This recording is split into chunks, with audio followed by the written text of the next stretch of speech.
Welcome to January Pet Resort, where pet luxury has never been more affordable. We are back. Today we're going to be talking a little bit about being an advocate for your pet at the vet. When we go to the doctor, we can tell the doctor what we're feeling. Our pet cannot do that. So you have some time with your veterinary technician or your veterinary assistant, and they're going to ask you some questions. Get ready to answer those questions because they're going to be writing everything down. That way, before the veterinarian comes in to speak with you, they have that information. Their time is going to be limited. So if you have a question for the vet, ask the veterinary technician or the assistant. They'll write it down and it's there. A lot of times I'll go in with a list of things that I want to ask. I've already written it because I know when I get in there, there's going to be so much information that I might forget to ask a question. And then when I leave, I'm like, oh gosh, darn it, I should have asked that question. So have everything written down so you can get through everything. Know if they're in there and they need vaccinations. Make sure you know what vaccinations are due. If they're a puppy, you're going to want to spread them out. If they're an elderly dog, you're going to want to spread them out. And with the elderly dogs, have a very serious conversation with your veterinarian as to whether your dog needs that vaccination. Now, when it comes to rabies, by law, dogs have to have rabies. All dogs are supposed to be licensed with a township, and in order to be licensed with the township, they need to have an updated rabies vaccination. What most vets do is you get your first vaccination and it has a 1-year expiration. And then once you go back after that first year, you get your second vaccination. Now you have a 3-year expiration. Rabies is something that you don't want to mess around with. Even if you don't take your dogs anywhere, things can come into your yard. We here can't have dogs with us that don't have updated rabies vaccinations. Here at January, we also require our distemper, DHLP or DHLPP. We also require the Bordetella, which is the canine cough vaccine. Those you can get titered. What is a titer test?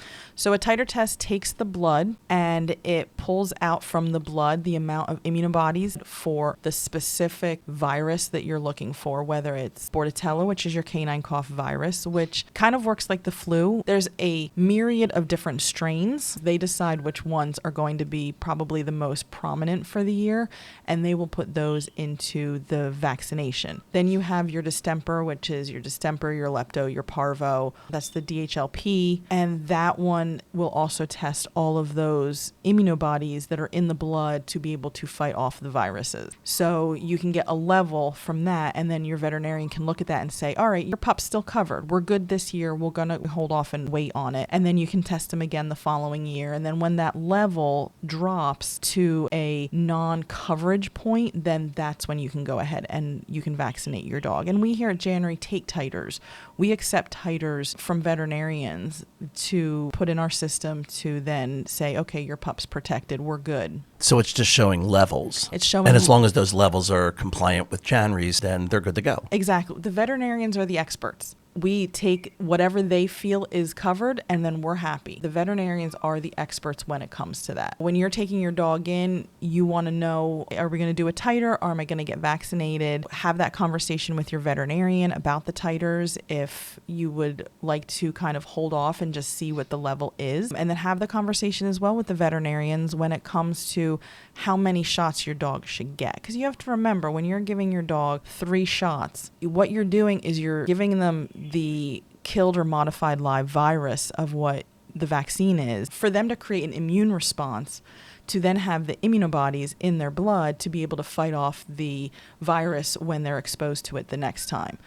So if you're giving them 3 vaccinations, their body's going into hyperdrive. So you want to really talk to your vet as to whether that's really the best course of action for your dog. And you're going to know then with your vet whether you want to give all 3 vaccinations at one time or if you want to spread them out. Even after years, when they tell you that you're due for vaccinations when the dogs are adults. Exactly. Even after years. There's a very good percentage of people who go in and they get the vaccines and get it all done at once because, a lot of it is because we are so busy.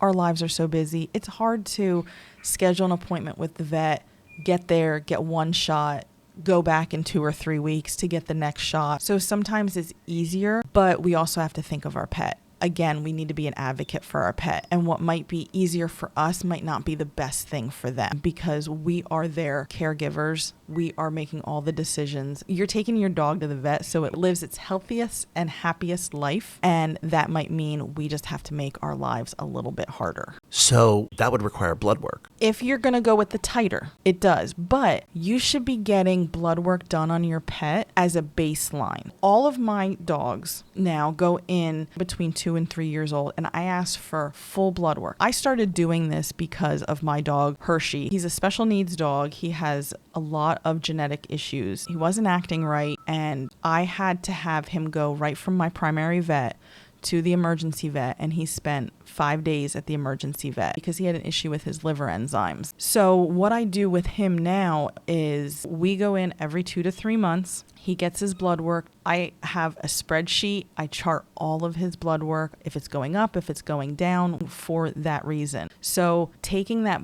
baseline blood work is going to help your pet as it gets older and things start to pop up. Another thing I have done for Hershey, because in the last 9 years, I've lost 2 dogs to cancer. So they both had osteosarcoma, which is bone cancer, which then metastasized to their lungs, their spine, and their brain, and got to the point where I had to make the decision to put them to sleep. So I took Hershey in and I told my vet, I want full body x-rays. I want to see what every bone looks like. And I'm doing that because if I can catch it before it has a chance to metastasize, I can take the steps I need to take in order to remedy the situation before it's going to be too late, like it was for my last 2 dogs. I am trying to advocate for my dog to do everything I possibly can to make their life as long and healthy as possible.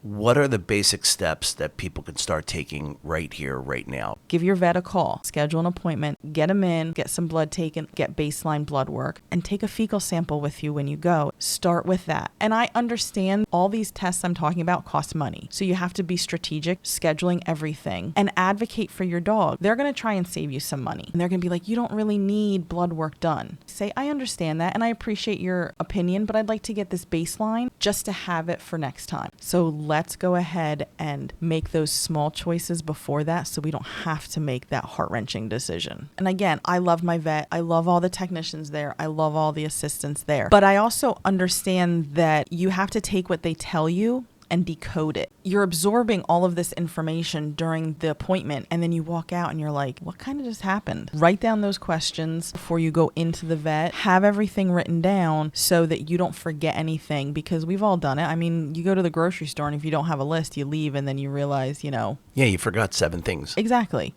It's the same thing with the vet. And it's the same thing when you go to your personal doctor. But we need to be able to do it for our pets because they can't tell us what's going on. So be an advocate for your dog. Be prepared when you go in for your appointment. Think about being able to do your baseline testing. Make sure that you're taking your fecal in for your pet to get a fecal sample done, and talk to your vet about titer testing for vaccinations and spreading the vaccinations out when you have to give them. These are just things that in the end help your dog or your cat. So I think on that note, we are going to wrap this podcast up and see you next time.